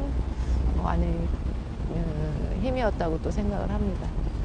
중요한 건 그걸 하는 거죠. 그냥 지금 약속만 했지 아직 안 되고 있으니까 그게 실행이 되는 걸 지켜봐야 하고요. 근데 이제 제일 안타까운 거는 마치 그게 전체 세계의 의제가 다 끝난 것처럼 이렇게 언론들이 호도한 게 제일 안타깝고 삼성전자가 그런 입장을 갖고 있어요. 재발 방지에 대한 부분은 어제가 일단락 그였습니다. 그러면 나머지 보상하고 사과 문제가 남아 있는데 삼성이 만약에 이런 문제를 진짜로 해결하고 싶다고 하면은 반올림과 대화하고 그 반올림 그 피해자들한테 어떤 피해를 입었는지 물어보고 그 피해액은 얼마나 되는지 물어봐야 될 거 아니에요. 피해액을 지네가 그 산정을 하고 지네 마음대로다가 산정한 그 액수를 지불하면서 이것으로 받아. 만약에 이거 안 받으면은 그 더 이상 없어. 만약에 이거 받고 받았다고 다른 사람들이 말하면은 그 돈 도로 뺏어갈 거야. 이건 있을 수 없는. 오늘은 미디어 뻐꾸기라는 이름으로 활동하는 1인 미디어를 모시고 함께 이야기를 나눠보도록 하겠습니다. 안녕하십니까? 안녕하세요. 그 미디어 뻐꾸. 1인 미디어로 활동하신 지 꽤 되셨죠? 네, 1년 8개월 정도 됐습니다. 네. 근데 그 전에도 이제 조금씩 영상이나 이렇게 그러니까 영상을 찍고 계속 그런 걸로 제가 알고 있었는데. 네, 제가 대학교 때부터 전공인 면도 있고요. 네. 그다음에 영상을 좋아했었어요. 찍고 편집하고 이런 것들요. 네. 2014년도에 제가 민원인 강의 때 한번 뵀죠. 그래갖고 이제 오랜만에 보는데 그때 그 강남구청에서 일하지 않았었나요? 그때 그 즈음에서? 그 전에 그만두고 제가 이제 그 아이엠 피터님의 강의를 들은 거고요. 한 몇 개월 전에 그만둔 상태였습니다. 아니 그 인터넷 기자로 이제 강남구청에서 이제 활동하다가 1인 미디어로 이제 본격적으로 이제 그 일을 하시게 된 건 이제 미디어 뻐꾸기라는 이름으로 이제 활동을 했는데 네. 어떻게 그런 결심을 하시게 된 건가요? 이거 좀 약간 뭐 철학적인 면도 있지만요. 누구를 위해서 일을 하냐 이런 생각이 그 스스로 질문을 던지면서 지금 상황 그때 그 당시에 직장 생활을 하면서 되게 회의적인 생각이 들더라고요. 그래서 좀 주체적으로 뭔가를 해보고 싶은 그런 그 욕구가 있어가지고 그래서 좀 돈을 좀 모은 뒤에 그다음에 제가 하고 싶었던 거를 죽기 전에 해봐야 될 것 같아갖고. 어쨌든 그 인터넷 기자로 5년 정도 활동했다고 했나요? 5년 반. 5년 반. 그 상당히 긴 기간 동안 하다 이렇게 쉽게 나와서 혼자 활동하기가 쉽지 않거든요. 이게 해보지 않으면은 그러면 처음에 나왔을 때 굉장히 어려움이 많았을 거란 말이에요. 또 경제적인 이유도 있을 거고. 제가 그렇게 생각을 또 하게 된 계기가 그 민주언론 시민연합이라는 그 언론 모니터라는 시민단체가 있어요. 거기서 이제 회원 활동을 하면서 언론에 대한 어떤 그런 그 치부들, 그다음에 그 본질들, 그런 상황 안 좋은 것들을 많이 보고 나서 제가 이걸 해야 되겠다. 그다음에 또 제가 이런 걸 할 수 있도록 힘을 북돋아주는 또 친구들, 거기 회원들 그런 좀 운이 좋게 그런 분들을 많이 만났었어요. 그래서 회의도 하고 토의도 하고 막 그래서 그때부터 제가 활동가들 그다음에 그래서 좀 힘을 받아서 꿈을 꾸게 되었고요. 근데 왜 미디어 뻐꾸기라고 했어요? 그 이름을 구조를 미디어 뻐꾸기를 지은 거는 그 제가 그 전부터 그 미디어 원고님의 영상을 많이 봐서 또 오마주적인 성격으로서 그렇게 했고요. 뻐꾸기가 이제 제 이름이 이병국이니까 어렸을 때 별명 짓는 그 코드들 있잖아요. 이름, 외모. 항상 뻐꾸가 이렇게. 영국이니까 뻐꾸기. 그래서 그랬구나. 그 주로 다루는 영상이라든가 그 내놓는 것들을 보면은 그 노동 관련이 많아요. 특히 이제 삼성 백혈병, 뭐 스타케미칼서부터 시작해서 주로 이제 노동 이 현장 이 이야기를 많이 다뤄요. 특별히 그쪽에 다른 이제 뭐 보면은 1인 미디어들이 보면은 이제 대부분 관심사들이 분명히 뚜렷하긴 한데 저나 미디어 문고 같은 경우는 굉장히 다양하게 폭넓게 하고 있거든요. 근데 이제 주로 노동에 관련해서 이야기 많이 하는데 굳이 그렇게 그 노동이나 노조 이쪽에 다루는 이유가 있는지. 일단 제가 그 어떻게 되든 시장에 진입한 상태잖아요. 1인 미디어 시장이요. 그러다 보니까 전 하나의 단일체로 보고요. 미디어 몽구님이나 길바닥님께서는 좀 다양한 이슈들을 다루는데 저도 또 후발 주자로서 처음에 6개월은 그렇게 했었어요. 다양한 주제들을 가서 촬영도 하고 편집해서 올리고. 근데 가만히 생각해보니까 저만의 어떤 특별한 어떤 그런 특출함 뭐 이렇게 다름이 있어야 될 것 같더라고요. 그래서 깊이 한 6개월 동안 생각해본 결과 좀 기획하고 그다음에 한 가지 주제를 정해서 좀 더 깊게 들어가는 것 그게 좀 더 좋을 것 같았고 그다음에 그리고 노동이라는 주제가 저도 이제 노동자였고 그렇게 살아보니까 되게 부조리가 만연해 있는 세상이더라고요. 그리고 제가 생각하는 세상은 노동자들의 행복하고 존중받는 사회가 살기 좋은 세상이라고 생각하는데 그거를 위해서라도 노동 쪽으로 이렇게 이슈를 다뤄야 되겠다는 생각을 하면서 2015년 초반부터 그렇게 밀고 나가게 됐습니다. 이제 1인 미디어로 이제 활동을 하면서 뭐 어떤 경제적인 부분도 굉장히 어려울 테고 하지만 이제 사실 이 노동자를 이렇게 취재한다는 거 뭐 사람들이 많이 보지도 않아요. 뭐 어떤 무슨 뭐 단식이라든지 고공농성이 있을 때만 사람들이 잠깐 보는 거지 그 이후 지나면 뭐 잘 안 보거든요. 근데 보면 영상들이 굉장히 오래된 그러니까 꾸준하게 되게 장기적으로 이 어떤 노동자 그다음에 그 삼성 백혈병을 이제 다뤘는데 이 노동 관련된 취재를 하면서 가장 어려운 점이 뭐예요? 뭐 사실 취재 가서 뭐 같이 먹고 자고 하면서 이런 것들 그다음에 그분들 이야기 듣고 하는 것들은 크게 어렵거나 그렇다는 생각을 못했는데 제 심적으로 좀 많이 이것 때문에 힘들다라는 것은 사실 제가 매체 파워가 없다 보니까 조회수나 이런 것들이 사실 그 많지는 않아요. 그래서 어렵게 그분들도 어렵게 자기들 이야기들을 꺼내고 자기 뭐 좀 이렇게 좀 아픈 것들 이야기들을 꺼내는데 사람들이 좀 많이 봐주고 어떤 여론이 일어나기 위해서 그런 식으로 이렇게 저한테 카메라에 대고 말씀해 주시고 그러는데 그것들이 많은 사람들에게 매체파가 약하다 보니까 많이 조회수나 아니면은 많은 사람들한테 보여지지 못한다는 게 그게 정신적으로 조금 미안하면서도 힘든 점인 것 같습니다. 그러니까 이런 경험은 저도 같은 경험이 있어요. 저도 처음에 시작을 했을 때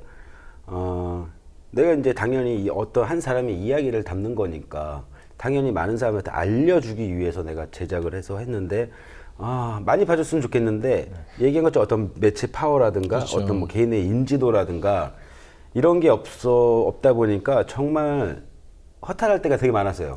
나는 진짜 공들여서 심도 있게 얘기를 들어서 깊이 있게 다뤘다고 했는데 막상 내놨을 때 그 어떤 이제 우리 같은 경우는 사람들이 많이 봐주는 것이 곧 결과물인데 그런 결과물이 안 나왔을 때 저도 초창기 때 좀 좌절도 많이 했고 이걸 내가 굳이 왜 해야 되나 사람들이 보지 않는데 라는 좀 그런 시기가 있었는데 지금 제가 볼 때는 그거 극복을 지금 어떻게 하냐 근데 그는 여러 방법이 많이 있을 것 같아요. 그런 거 우리가 이제 사적으로 얘기하고 그 매체 파워 얘기하면 사실 우리가 녹화니 더 IMP도 그렇게 사람들이 많이 안 봐요. 근데 저는 그 사람이 그러니까 많이 보면 좋겠지만 많이 안 봐도 언론의 역할은 사실 정말 지속성이라고 생각해요. 그러니까 꾸준하게 알려야 할 것을 알리다 보면은 언젠간 사람들이 알아준다고 저는 봐요. 그래서 장기적으로 그 분야를 다룬 사람 치고 나중에 한 10년, 20년 됐을 때 뭐 사람들이 몰라주는 경우는 별로 없더라고요. 그러니까 제가 뭐 이렇게 같이 우리가 고민하는 방향이지만은 그 부분에서는 서로가 손을 잡고 끝까지 버티자. 서로 이렇게 그러는 방법밖에 없는 것 같은데 여러 가지 매체가 삼성 백혈병을 이제 취재를 했지만은 실제로 이제 그 뒷이야기들 많이 안 하거든요. 그래서 황유미 씨의 어떤 그 아버님 얘기도 문득문득 나오지 지속적으로 그 분의 어떤 상황이 어떤지는 잘 모르는데 그걸 계속 취재를 해오셨잖아요. 그러니까 그걸 나중에 하나의 어떤 다큐멘터리를 좀 만들어도 좀 괜찮을 것 같다는 생각을 좀 해봐요. 네, 생각을 하고 있습니다. 그 삼성 백혈병을 제가 볼 때는 그 1인 미디어가 그렇게 꾸준히 다루고 있는 게 지금 거의 미디어 뽑고 혼자 하고 있는 걸로 알고 있는데 저도 삼성 백혈병 관련해서 한 몇 번 취재를 하고 했는데 저도 사실 그렇게 깊이 있게는 하지 못했어요. 저 같은 경우는 처음부터 시작을 한 게 아니기 때문에 중간 내용을 잘 몰랐어요. 그래서 이게 좀 다루기가 내가 모르니까 그 보이는 것만 가지고 다룬 거는 아니다 이 문제는. 그래서 몇 번 포기한 적도 있어요. 그러니까 개입을 안 하겠다라는 거죠. 제가 완전하게 그 이야기를 모르기 때문에. 근데 지금 굉장히 그 삼성 백혈병 관련해서 저도 많이 봤거든요. 보면 저는 조금 굉장히 인상 깊게 이 최근에 본 영상 중에 이 농성장 생기고 그 설명하시는 분이 계시더라고요. 여성분이 이렇게 마이크 들고 그 농성장을 설명하는 과정 그 영상이 굉장히 저는 신선했거든요. 그 누구 아이디어예요, 그거는? 이게 제 첫 아이디어는 제 아이디어인데 조금 변형이 됐어요. 왜냐하면 좀 묻고 질문하고 이러면서 농성장의 어떤 농성장 분위기가 다른 이제 그 노조들의 어떤 천막농성이나 이런 거에 비해서 분위기가 확 달라요. 그래서 이게 특이해서 그거를 제가 들고 촬영하면서 묻고 답하고 이러면서 하려고 했었는데 그분이 권영은 활동가라고 되게 꿈이 6시 내 고향 리포터였다고 그러더라고요. 그래서 그냥 처음에 시켰는데 혼자 알아서 쭉 너무 잘하는 거예요. 그래서 그냥 관여 안 하고 내버려두니까 재밌었죠. 만들어지더라고요. 그래서 그 반올림에 의외로 연대해 주시고 활동가들 이런 분들이 다재다능하고 생기발랄한 즐겁게 싸우는 그런 단체거든요. 그래서 그런 분위기가 조성돼 있고 그런 분들 좀 많아요. 그 취재한 영상 중에 하나 보면은 어떤 노동자들의 손배소 관련된 그런 영상이 있는데 한번 우리 이 영상 한번 보고 다시 한번 얘기를 나눠보도록 하겠습니다.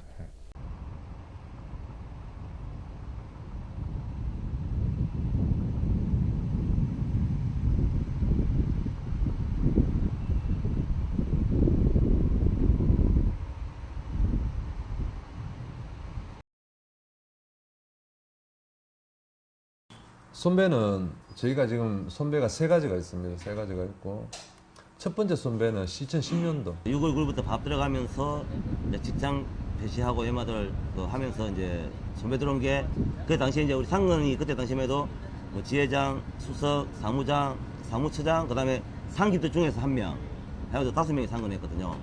그 사무처장 같은 경우는 이제 그래서 빠졌지만 그 지수사 그다음에 저까지 해가지고 4명이 이제 5억의 손배를 맞은 거죠. 그리고 재판에서 이제 이 판결이 이제 5천만 원 위자료 지급해라 해가지고 5천만 원 위자료 지금까지 항소 들어가 있고. 또 하나는 아까 말씀드렸던 구조고도화 과정에서 이 구조고도화를 어쨌든 간에 성사시키기 위해서는 그 많은 공을 들였을 거 아닙니까 회사가. 그런데 지역의 언론을 이용해서 공청회를 여는 과정들이 있었고 그래서 공청회 과정에서 어쨌든 간에 그쪽 그 주최 측에서 우리 노동자들에게 엄청나게 욕설을 퍼붓는 과정들이 있었어요. 공청회 저희가 질서정연하게 따라줬고 있는데도 대표 이사가 회장이 마이크로 막 1000마디가 개새끼 뭐 이런 걸로 시작돼서 대단히 우리 조합원들이 분노했던 순간에 그때 이제 우리 정의입 수석이 거기 항의 차원에서 구호를 한 번 정도 외쳤는데 그걸로 또 저 신문사가 3,800만 원 손배를 거는 또 하나는 2010년도 공장 점거 10월 달에 끝나고 나오니까 회사가 거의 연말쯤이에요. 그 당시에는 301억이었어요. 301억 손배소를 88명과 노동조합에 손배소를 얘기했고요. 회사 손실이 났다는 최대치를 뽑아서 이제 제품, 그 당시 제품, 설비 파손도 있었다. 제품, 또 마스크, 고정비 이제 4가지를 해서 301억을 걸은 거죠. 근데 이제 재판을 하다 보니까 우리 측 원고, 피고, 변호사 있고 이제 입증 책임의 문제가 원고 쪽에 있잖아요. 회사가 걸었기 때문에 하다 보니까 입증이 안 되다 보니까 이 손배 금액이 156억으로 깎입니다. 요거 이 취재한 영상 잠깐 뭐 잠시 설명 좀 해주시겠습니까? 네, 지금 보면은 KC라는 그 업체인데요. 여기도 2009년, 10년 이때 노조 파기 시나리오였고 많이 당한 업체들이 있어요. 뭐 반려만두부터 시작해서 저기 유성기업 이런 업체들요. 그 중에 또 한 곳인데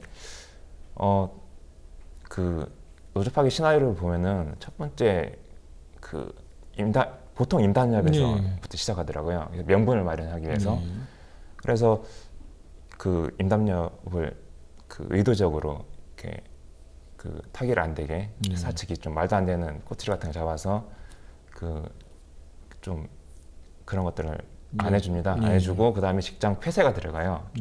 파업을 하면은 거기에 직장 폐쇄로 이제 응답을 하는 거예요. 직장 폐쇄로 응답을 하고 그 다음에 용역들을 투입하고 그 용역이나 그 구사대를 투입하고 그 다음에 그 기업 노조 그래가지고 새로운 분리를 해요. 노조를 만드는데 이제 이게 우리나라 이제 노동에서 벌어지는 항상 이제 1년의 어떤 이게 그러니까 현상들인데 그러니까 이 150억 손배상 이 얘기는 어떤 건가요? 그렇게 분리하고 이제 마지막에 그 손배를 때리면서 그렇죠. 화려한 대미를 장식하는데요. 항상 이게 참 진짜 나쁜 게 노조를 파괴를 하는 거에 처음에는 이제 아까 얘기했듯이 임단협을 구성을 해서 여러 가지를 시도를 해요. 처음에는. 그다음 이제 용역을 이제 불러서 강제 진압이죠. 이것도 어떻게 보면 그러니까 거의 깡패예요. 용역은. 그래서 깡패들을 투입을 시켜서 강제로 위협을 하고 노조를 파괴를 하는 항의를 하다가 결국에 마지막에 최후의 수단을 쓰는 게 항상 이 손배소인데 손배소 같은 경우 금액이 그 취재해서 잘 알겠지만 1인당 이렇게 나눠서 낼 수 있는 금액이 한도를 넘어가. 이거는 거의 그 가정 파괴예요. 그 사람이 살아날 수 있는 그거를 경제적으로 파탄을 시키는 그런 아주 행위이기 때문에 이게 지금 외국에서는 노조 활동할 때 이렇게 손배소할 수가 없게 돼 있거든요. 네. 이게 지금 우리나라만 유일하게 우리나라만 이런 지금 현상이 벌어지고 있는데 이거는 정말 전 조금 막 이해가 안 되는 게 전국 단위 이 노조들이 어떤 다른 투쟁보다 일단 이거 손배소 하지 못하도록 법을 개정하도록 국회의원을 좀 압력을 넣어야 된다고 좀 봐요. 그러니까 해외 어떤 노조들 보면 굉장히 힘이 센 부분 중에서 하나가 이 손배소나 이런 어떤 생각해 보세요. 아니 우리 연봉 4천 만 원밖에 4, 5천짜리인데 갑자기 가정에 몇 억짜리 손배소 가압류가 떨어지면 이건 못 갚아요. 그러니까 회사 측에 끌려갈 수밖에 없는 상황이거든요. 근데 이것들을 자꾸 이 노조에서 그냥 법을 개정하지 않고 그냥 놔두면은 결국 뭐냐면은 정권이 원하는 정말 우리나라의 이 무노조 이런 현상이 벌어지는데 저는 이거를 좀 계속적으로 이 영상 보면서 참 많이 느꼈고 이런 부분도 좀 계속 좀 지속적으로 좀 취재를 좀 해줬으면 좋겠다는 생각이 좀 들어요.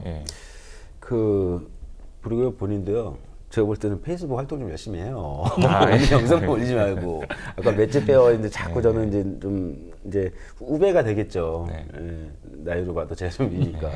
안타까운 게 저도 처음에 그렇게 SNS 활동 왜 우리가 전 나중에 깨달았어요. 저도 내가 이거를 채널을 알리는 게 우리가 뭐 포털을 상대로 하거나 어떤 매체에서 우리 뭐 사이트를 가지고 하는 게 아니고 정말 SNS 뿐이 없는데 채널이 미디어 뽑고 같은 경우는 그냥 자기만 올려놓고 말하는데 적극적으로 홍보 좀 하고 미디어 뽑고에 대해서 알리고 해야 돼요. 그렇지 않으면 안 봐줘요. 우리는 무조건 많이 봐줘야지 먹고 사는 사람들이기 때문에. 그러니까 이게 1인 미디어가 아까 매체 파워라는 게 어떻게 생길까 하면은 저는 아까 얘기했던 지속성 두 번째가 열심히 하는 수밖에 없다는 생각이에요. 그래서 보면 이제 영상이 이제 몇 개 올라오는데 지금은 사실 어떤 퀄리티 그런 부분보다 좀 다양한 노동계, 그러니까 노동계 얘기도 좀 다양하게 좀 해줬으면 좋겠어요. 그래서 저는 이제 앞으로 제가 제일 관심 있는 분야 중에 하나가 어떤 이 노동 쪽인데 이런 부분들을 계속적으로 이제 취재를 하시면은 우리가 이제 뭐 더 IMPT에서 더 IMPT도 많이 안 보지만은 어떤 코너를 하나 만들어서 계속 이제 출연하셔갖고 어떤 노동계 얘기를 뭐 한 달에 뭐 최소 한두 번 정도 해주시면 어떨까라는 생각하는데 해주실 수 있나요? 이 방송에 대해서 약속한 건 지켜야 돼. 우리 출연료 엄청 짜. 네, 알겠습니다. 뒷바닥이 오래 했으니까 이제 교체 세대 교체. 아니지. 이게 이제 노동 쪽의 이야기는 이제 미디어 뻐꾸기. 그다음에 다른 쪽은 또 이제 길바닥 이게 좀 더 IMPT도 좀 다양성 있게 좀 코너를 좀 만들었으면 하는 생각 때문에 제가 제안을 드린 거고. 그래서 저는 지금 미디어 뻐꾸기 지금 이렇게 좀 담대하게 만들어가는 영상물이 저는 오히려 더 제가 봤을 때는 저 개인적으로는 굉장히 와닿거든요. 실상 그대로 있는 그대로를 보여주는 거. 그러니까 저희 1인 미디어 같은 경우 꾸미는 게 없잖아요. 그만 혼자 뭐 CG를 입힐 수도 없고 어떤 뭐 저희는 그냥 본 대로 들은 대로 그대로 내보내는 건데 저 개인적으로 미디어 뻐꾸기 이 노동계 쪽에서 1인 미디어로서 확고하게 좀 자리를 잡았으면 하는 그런 바람이 좀 있습니다. 뭐 마지막으로 이제 앞으로 이제 계속 이제 노동 관련된 이야기를 하는데 좀 아쉬웠던 게 뭐냐면은 조금 그러니까 영상을 전공했을 때 좀 짧은 다큐멘터리 같은 요소를 좀 더 넣었으면 하는 아쉬움이 있는데 그러니까 앞으로 이제 노동계를 계속 취재할 건데 뭐 이런 거 좀 해보고 싶다 이런 게 있나요? 일단 하고 있는 것보다 더 지금 보면은 선배를 당한 업체들을 다 목표는 다 돌아다니면서 그분들의 이야기를 듣고 영상 취재하고 편집하고 이런 게 목표였는데 사실 작년에 많이 못 돌아다녔어요. 그래서 이것부터 우선. 그럼 지금 전국에 손배소 이제 가압류 걸려 있는 노조나 이제 노조원들 다 찾아가서 그들의 이제 이야기를 하는 거. 굉장히 뭐 쉽지 않은 일이지만 저는 이것만 해도 엄청난 일이 될 것 같은데. 자, 그럼 마지막으로 정말 이렇게 하고 싶은 말 있으시면 이제 한번 뭐 이 방송 보신 분들한테 얘기해 주시고 마치도록 하겠습니다. 지금 뒤에 보면은 그 뒤에 나오시는 남자분이 계세요. 예. 이분 말고 그 김성훈 지회장이라고 그 KC의 예. 지회장인데요. 그분이 2012년도에 그 파업을 하는데 그 업무 방해를 했다고 지금 징역 8개월로 그 소에 들어가 계세요. 예. 이건 명백한 그 노동 상권을 무시한 헌법에 그 명시된 헌법을 위배한 거죠. 예, 무시한 그 법원의 판결이고요. 예, 좀 많은 KC 노동자들을 위해서 좀 이름이 좀 생소하긴 하지만 많은 분들이 좀 응원을 좀 해주셨으면 좋겠어요. 예, 지금 손배도 장난 아니게 많이 걸려 있거든요. 그리고 또 한 가지 또 그 광고에 말씀드리는 건요. 그 다음 주가 3월 초부터 황유미 씨 구주기 되는 주간이에요. 그래서 반올림과 피해자 가족들이 추모 기간을 만들어서 강남역 8번 출구에 뭐 추모거리도 만들고 즐겁게 싸우는 삼성과 대항해서 그런 행사들과 좀 그런 시민들이 참여할 수 있는 프로그램들을 만들고 있어요.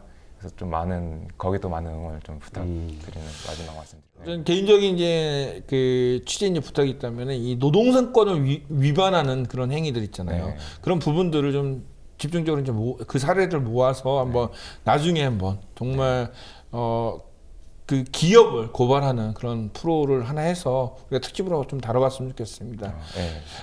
노동자들이 행복한 사회를 꿈꾸는 우리 1인 미디어 뻑국 나오셨는데 오늘 나와주셔서 고맙습니다. 감사합니다.